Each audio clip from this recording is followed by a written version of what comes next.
የ14 ዓመቱ ጉደፈቻ ልጅና የባስኬትቦል አፍቃሪ የሆነው ካልቪን አስማታዊ የጫማ ጥንድ ካገኘ በኋላ ከፍተኛ ችሎታ በማግኘት ህይወቱን የመቀየር እድል ያገኛል። ዛሬ የ2002ቱን ላይክ ማይክ ፊልም እናያለን። ካልቪን፣ መርፍና ሬግ ከልጅነታቸው ጀምሮ ወላጅ አልባ ማደጊያ ውስጥ አብረው ያደጉ ምርጥ ጓደኞች ናቸው። ለመዝናናትም ነፃ ጊዜ በሚያገኙበት ወቅት ባስኬትቦል መጫወት ይመርጣሉ። ካልቪን ፕሮፌሽናል የኤንቢኤ ተጫዋች የመሆን ህልም አለው። ነገር ግን አጭር ቁመቱ ህልሙን ያርቅበታል። እነዚህ ሶስት ጓደኞች በኦክስና በጓደኞቹ ሁልጊዜ መሳቀቂያ ይሆናሉ። በዚህ ጊዜ ካልቪን ኦክስን ለመጋፈጥ ወስኖ በባስኬትቦል ጨዋታ ይገጥመዋል። ነገር ግን ከተሸነፈ በኋላ የካልቪንን ሸሚዝ ይቀድበታል። በኋላ ላይ ቴሌቪዥን እያዩ ሳለ ልጁ ትልቅ ምኞቱ ቤተሰብ ማግኘት እንደሆነም ይናገራል። ሆኖም ይህ ቅጽበት በስታን ቢትልመን ይቋረጣል። የስግብግቡ የማደጊያ ዳይሬክተር ልጆቹን ከስቴዲየም ውጪ እንዲሰሩ ይጠራቸዋል። ህፃናቱም ጨዋታውን ለመመልከት ለሚመጡት እንግዶች ቸኮሌት ለመሸጥ ይሞክራሉ። ከጥቂት ደቂቃዎችም በኋላ ካልቪን እና መርፍ ጨዋታውን ከተመለከቱ በኋላ የሚደግፉ ቡድን ናይትስ በመሸነፉ ያዝናሉ። ከዚያም ካልቪን አሰልጣኙ ዋግነር ሲወጣ አይቶ ሊያናግረው ይሄዳል። በንግግራቸውም ወቅት እሁድ ለሚደረገው ጨዋታ ትኬት ይሰጠዋል። ልጁም የሱ ቡድን ለመጀመሪያ ጊዜ በሜዳ ላይ ሲጫወት ለማየት ይጓጓል። በሚቀጥለው ቀን በማደጊያው ልዩ ዝግጅት ይደረጋል። ባልና ሚስት ልጆቹን ለማየትና ወደ አዲስ ቤታቸውን ለመውሰድ ይመጣሉ። ነገር ግን ታናናሾቹ ሁልጊዜ ስለሚመረጡ ካልቪን እና ጓደኞቹ ቤተሰብ የማግኘት እድል አልነበራቸውም። ትሬሲ የስጦታ ዕቃዎችን የያዘ ሳጥን ይዘው ይመጣሉ። ከእነሱም መካከል አሮጌና የተበላሸ ጫማ ይገኝበታል። ካልቪንም ሊለካው ወስኖ ጫማው ልክ ሲሆንለት ይደነቃል። ጫማው በታዳጊነቱ የነበረ የአንድ ታዋቂ የባስኬትቦል ተጫዋች እንደነበር ሲያውቅ ደስታው ይጨምራል። ኤምጄ የሚል ፊደላትም ካየ በኋላ ጫማው የታዋቂው የማይክል ጆርዳን እንደሆነ ያረጋግጣል። ይህንንም የሰማው ኦክስ ጫማውን ለመስረቅ ይሞክራል። ካልቪንም እንዳይወስደው ወደ ኤሌክትሪክ ሽቦ ይጥለዋል። ዓላማውም ይሳካል። ካልቪን ጫማውን ለመመለስ ስላሰበ ሌሊቱን ሙሉ መተኛት አይችልም። ልጁ በኃይለኛ ዝናብ ውስጥ ጓደኞቹ መርፍና ሬግን እርዳታ ይጠይቃቸዋል። ልጁም ዛፍ ላይ ወጥቶ ጫማው ላይ ለመድረስ ይሞክራል። በመጨረሻውም ሲይዘው መብረቅ ሽቦውን መጥቶ ወደ ጫማው እና ወደ ካልቪን ይደርሳል። ልጁ ከዛፉም ይወድቃል። ነገር ግን ጫማውን በማውረዱ ደስተኛ ነበር። በእሁድ ቀን ከጓደኞቹ ጋር ጨዋታውን ለመመልከት ጫማውን አድርጎ ይሄዳል። ከጨዋታውም በኋላ አቅራቢው ፍራንክ በስታዲየም ካሉት ሰዎች አንዱ ከትሬሲ ራይኖልድስ ጋር የመጫወት እድል እንደሚያገኝ ይናገራል። ፍራንክም ዕጣ አውጥቶ አሸናፊው በተራ 14 ወንበር ቁጥር 2 ላይ የተቀመጠው እንደሆነም ይናገራል። በዚህ ጊዜ ካልቪን ተነስቶ ወደ ሜዳው ይሮጣል። ልጁም የጫማውን ገመድ አስሮ ጨዋታውን ይጀምራል። መጀመሪያ ላይ ትሬሲ ልጁን በቁም ነገር አልወሰደውም። ነገር ግን ካልቪን የመጀመሪያ ቅርጫት ሲያስቆጥር ነገሩ ተቀየረ። ከሰከንዶችም በኋላ ሁለተኛውን ነጥብ ያስቆጥራል። ይህም የተጫዋቹን ኩራት ይነካል። ትሬሲ ጃኬቱን አውልቆ በምርጥ ብቃቱ ለመጫወት ይወስናል። ነገር ግን ካልቪን አሁንም ያሸንፏል። ጓደኞቹም በሱ ይደነቃሉ። ልጁ ራሱ እንዴት እንዳደረገው ሊረዳ አልቻለም። ተመልካቹ በድንጋጤ ውስጥ ቢሆንም ብዙም ሳይቆይ ሁሉም ተነስቶ ያጨበጨቡለታል። ከዚህ ድንቅ ብቃት በኋላ ፍራንክ ከስታን ጋር ለመነጋገር ይሄዳል። ስታንም ልጆቹ ቸኮሌታቸውን ሽጠው እስኪጨርሱ ድረስ መጠበቅ እንዳለበት ይነግሯል። በኋላም ካልቪን ከናይትስ ጋር ለአንድ ቀን እንዲጫወት $7500 ጥያቄ ይቀርብለታል። እሱም ወዲያውኑ ይቀበላል። ፍራንክና አሰልጣኙ ዋግነር ሲወጡ ካልቪን እንዲህ መጫወት የቻለው ያንን ጫማ በማድረጉ እንደሆነ ለጓደኞቹ ይናገራል። ተሸሽጎ የነበረው ኦክስም ንግግራቸውን ሰምቶ ለመስረቅ ማቀድ ይጀምራል። በጨዋታው ምሽትም ካልቪን አልባሳት ክፍል ሲደርስ ፍራንክ አዳዲስ ትንንሽ ልብሶችና ጫማዎችም ይሰጠዋል። ነገር ግን ልጁ በራሱ ጫማ የተሻለ እንደሚጫወት ይናገራል። በዚህ ጊዜ በእውነት ለመጫወት ሳይሆን ሚዲያዎችን ለመሳብ እንደሆነ ያውቃል። ከጥቂት ደቂቃዎችም በኋላ ጨዋታው ይጀምራል። ቡድኑ በነጥብ ወደ ኋላ ቀርተው ነበር። አሰልጣኙም ስልት ለመቀየር ሲሞክር ካልቪን ጥሩ እንቅስቃሴ ይመክራል። ስለዚህ ዋግነር ልጁ ወደ ሜዳ ገብቶ እንዲረዳ ያዘዋል። ልጁ ፈርቶ ወደ አልባሳት ክፍል በመሮጥ እድለኛውን ጫማውን ያደርገዋል። ወዲያውኑም ተመልሶ በሙሉ ኃይሉ በመጫወት ሌሎቹን ቡድኖች ያሸንፋቸዋል። ካልቪን እንደገባ የመጀመሪያ ነጥብ ያስቆጥራል። ብቃቱም እስከ ጨዋታው ፍጻሜ ይጨምራል። በልጁ እርዳታም ቡድኑ ያሸንፋል። ከዚህም ቅጽበት ጀምሮ ልጁ የቡድኑ አባል ይሆናል። ልጁም ለመጀመሪያ የንግድ ጉዞ ሲዘጋጅ ስታን መጥቶ በጉዞ ወቅት አንድ ሰው ገንዘቡን ለመውሰድ ሲል ሊቀበለው እንደሚችል ይናገራል። ነገር ግን ካልቪን ከናይትስ ጋር በሚጫወትበት ወቅት ውሉ ከሱ አሳዳጊነት ውጪ እንዳይሆን ይከለክላል። ካልቨን ታዳጊ በመሆኑ ውሉን የፈረመው ስታን ስለሆነ የአሳዳጊውን ቃል ከመቀበል ውጪ አማራጭ አልነበረውም። በበረራውም ወቅት አሰልጣኙ ትሬሲ የካልቨን አጋዥ እንዲሆንና በአንድ ክፍል እንዲያድሩ ያደርገዋል።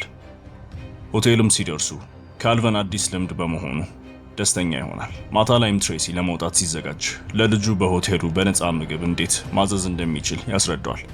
ካልቨንም በዚህ አጋጣሚ በጣም ይደሰታል። ሌሊቱንም በሙሉ በምግብ ሲጠግብ አድሮ በትሬሲ መምጣት ይደነግጣል። ትሬሲም በቤቱ መበላሸት ተበሳጭቶ ልጁ እንዲወጣ ይጠይቀዋል። ነገር ግን ልጁ ወደ መጸዳጃ ቤት ይሮጣል። ጃኔትም ወደ ክፍሉ ገብታ ነገሩን ስታይ ልጁ እንደታመመ ተረድታ እንክብካቤ ታደርግለታለች። ይህም ትሬሲ ያቀደውን ምሽት ያበላሽበታል። ካልቨንም ይቅርታ ለመጠየቅ ቢሞክርም ትሬሲ ነገሩን ማንሳት አይፈልግም። ልጁም አብረው ለእናትና ለአባቱ እንዲጸልዩ ይጋብዘዋል። በዚህ ጊዜ ተጫዋቹ ወላጆቹ እንደሞተ ይናገራል። ካልቨንም ወላጆች እንዲኖሩት ዓለም ላይ ምንም ነገር እንደሚያደርግ ይናገራል። በሚቀጥለው ጠዋት ትሬሲ በካልቨን ማንኮራፋት ምክንያት መተኛት ስላልቻለ በጣም ይደክሞታል። ከጨዋታውም በፊት ካልቨን ስለተከናወነው ነገር ለአሰልጣኙ ይናገራል። ይህም በትሬሲ ላይ ችግር ይፈጥራል። ዋግነር ሴቶችን ወደ ሆቴል ማምጣትና ከእኩለ ሌሊት በኋላ መውጣት የተከለከለ መሆኑን ያሳስበዋል። ትሬሲም ደንቡን እንደገና ከተላለፈ እንደሚታገድ ይናገራል። ካልቨን ይቅርታ ለመጠየቅ ቢሞክርም ተጫዋቹ ተበሳጭቶ በራሱ መንገድ እንዲሄድ ያዘዋል። በሚቀጥለውም ቀን ትልቁ ጨዋታ ይካሄዳል።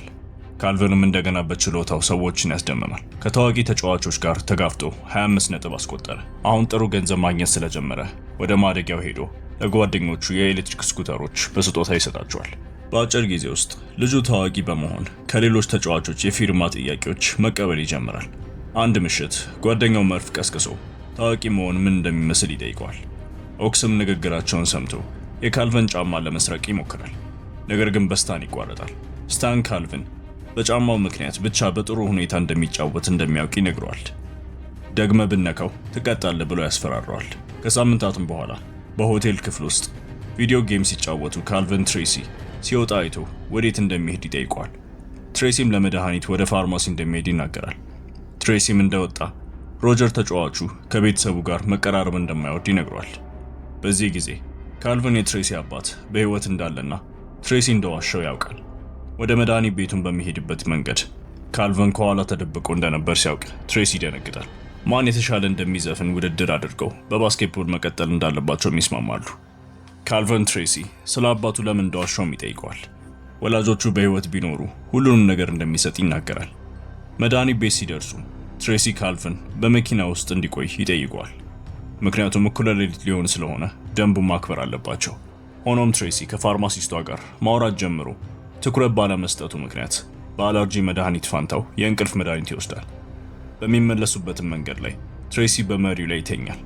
ካልቨንም ጓደኛውን ከችግር ለማዳን መኪናውን ለመንዳት ይወስናል። መንገዱን ለማየት እንዲችልም መለወጫ ጎማውን አውጥቶ እንደ ወንበር ይጠቀመዋል። በሚቀጥለው ቀን ሮጀር ለትሬሲ የሆነውን ይነግረዋል። በካልቨንም ምክንያት በሚቀጥለው ጨዋታ በተጠባባቂነት እንደሚቀመጥ ይናገራል። በሚበሩበትም ሰዓት ትሬሲ ለካልቨን እርዳታው ያመሰግነዋል። ወደ ማደጊያውም ሲመለስ ካልቨን ለማትስ ለማጥናት ይሞክራል። ነገር ግን ሊገባው አልቻለም። ድንገትም መርፍ መጥቶ ባልና ሚስቶች እሱን ለማሳደግ እንደሚመጡ ይነግረዋል። ይህንንም ሲሰማ ልጁ በስታን እንደታለለ ይረዳል። ስታንም እሱ ከጥቅመኛው ሰዎች ለመጠበቅ እንደሆነ ይናገራል። ነገር ግን ልጁ ቤተሰብ እንደሚፈልግ ሲናገር ስታን የተሻሉ ሰዎች እንደሚያቀርብለት ቃል ይገባለታል። ከጥቂት ጊዜም በኋላ ስታን መጥፎ ጥንዶችን እንደመረጠ ያውቃል። በዚህም ካልቨን ተስፋ ቆርጦ ስታን ገንዘቡን ይይዛል። ልጁም ተናዶ ወደ ትሬሲ መኖሪያ ቤት ይሄዳል። እዚያም ቦታውን ሲቀኝ ትሬሲ ችግር እንዳለ ተረድቶ ይጠይቀዋል። ካልቨንም እውነቱን ይነግረዋል። በትምህርቱም እየተቸገረ እንደሆነ ይነግረዋል። ትሬሲ ጂኦሜትሪን በባስኬትቦል ምሳሌዎች ለማስረዳትም ይሞክራል። ትምህርቱም ካበቃ በኋላ ልጁ ቀለሙን ይዞ ግድግዳውንና መስኮቱን ያበላሻል። ይህም በቀለም ጨዋታ ያስነሳል። ካልቨንም መርፍን ጠርቶ ወደ መኖሪያ ቤቱ እንዲመጣ ይጋብዘዋል። ሶስቱም ወደ ዋናው ገንዳ ውስጥ ይገባሉ።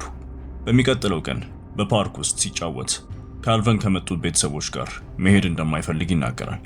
መርፍም ትሬሲ የተሻለ አባት ሊሆን እንደሚችለው ይነግረዋል።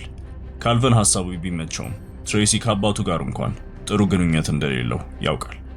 ሁኔታውን ለመቀየርም ካልቨን የትሬሲን አባት ወደ መኖሪያ ቤቱ ያመጣዋል። ነገር ግን ትሬሲ በጣም ተበሳጭቶ አባቱ እንዲወስዱ ያዘዋል። ካልቨንም ወደ ማደጊያው ሲመለስ ተስፋ እንደቆረጠ ይናገራል። ነገር ግን መርፍ የቦይድ ቤተሰብ እየጠበቁት እንደሆነ ይነግረዋል። ቦይዶችም ካልቨን ለማግኘት መጥተዋል። ስታን የገንዘብ ምንጩን ሊያጣ እንደሆነ ተረድቶ ኦክስን ስለ ጫማው ይጠይቀዋል። ካልቨንም ያለሱ መጫወት እንደማይችል ሲያውቅ ስታን ከመሄዱ በፊት ገንዘብ ለማግኘት ያቅዳል። ካልቨን ከቦይድ ቤተሰብ ጋር ምሳ ሊበላ ሲሄድ ስታን አዲስ ጫማ እንዲያደርግ ያዘዋል። ልጁም ከመሄዱ በፊት ለመርፍ ጫማው እንዲደብቅለት ይጠይቀዋል። በኋላ ላይ መርፍ ከእናቱ ፎቶ ጋር ሲነጋገር ኦክስና ቡድኑ መጥተው ጫማው ወዴት እንዳለ ይጠይቁታል። መርፍም ለመነጋገር እምቢ ሲል ወደ ስታን ይወስዱታል። ስታንም የእናቱን ፎቶ በእሳት ሊያቃጥለው ሲል መርፍ ጫማውን በቤዝመንት ውስጥ እንዳስቀመጠው ይናገራል። ስታንም ጫማውን ወስዶ በሴፍ ውስጥ አስቀመጠው። በኋላ ላይም ራፕተሮች ያሸንፋሉ ብሎ $100,000 ይመድባል። በምሳ ወቅትም አቶ ቦይድ በሚቀጥለው ቀን የጉድፈቻ ሂደቱን እንደሚያጠናቅቅ ይናገራል። ትሬሲም በአባቱ ነገር ሲጨነቅ አድሮ ከእሱ ጋር ለመታረቅ ይወስናል። አብረውም ይወጣሉ። በሚቀጥለው ቀን ከጨዋታው በፊት ትሬሲ ለካልቨን አስፈላጊ ነገር ሊነግረው ሲል ውይይቱ ይቋረጣል። ከጨዋታው 20 ደቂቃ በፊትም ካልቨን ከመርፍ ጥሪ ደርሰዋል። የሆነውንም ሲሰማ ካልቨን ወደ ማደጊያው በመሮጥ ከጓደኞቹ ጋር ስታንን ይዙታል። በጨዋታውም ወቅት ናይትስ እየተሸነፉ ነው። ስታን ወንበር ላይ አስሮት ካልቨን የሴፉን ፓስወርድ ይጠይቀዋል። ኦክስም መጥቶ ስታን እንዲፈታው ሲጠይቀው ካልቨን የማደጊያውን ልጆች አንድ ቡድን እንደሆኑ ያሳስበዋል። ኦክስም ካልቨንን ለመርዳት ይወስናል። ጫማውንም ካገኙ በኋላ ልጆቹ በስኩተር ወደ ስቴዲየም ይሄዳሉ። ስታን ተፈቶም ሰዎቹን ይልካል። ነገር ግን ካልቨንና ጓደኞቹ ያመልጣሉ። ካልቨንም ስታዲየም ደርሶ ስታን ሲጠብቀው ስኩተሩን ጥሎበት ይሮጣል። ተመልካቾቹም ያጨበጭቡለታል። ናይትስም ነጥባቸውን ያመጣጥናሉ። ነገር ግን በአንድ ወቅት የካልቨን ጫማ ይበላሻል። ልጁ መጫወት እንደማይችል ሲያውቅ ትሬሲን ያበረታተዋል። አዲስ ጫማ ካደረገ በኋላ ካልቨን ይህ የመጨረሻው ጨዋታ እንደሆነ ይናገራል። ቡድኑ በሙሉ ለማሸነፍ ይወስናል። በመጨረሻም ካልቨን ለትሬሲ ኳስ አሳልፎ በመስጠት ያሸንፋሉ። ከጨዋታው በኋላ ልጁ ተራ ህይወት ለመኖር የባስኬትቦል ህይወቱን ይተዋል። ወደ ማደጊያውም ይመለሳል። ከጥቂት ቀናቶች በኋላ ትሬሲ መጥቶ ናይትስ ማደጊያውን እንደሚደግፉ ይናገራል። በተጨማሪም ትሬሲ ካልቨን ጉድፈቻ ሊወስደው እንደመጣ ይናገራል። ካልቨንም ትሬሲ መርፍን አብሮ እንዲወስደው ያደርጋል። ሶስቱም አብረው ወደ ቤት ይሄዳሉ። በሚቀጥሉት ሳምንታትም ሬግ ቤተሰብ ታገኛለች። ትሬሲም የሁለቱ ልጆች አባት ይሆናል።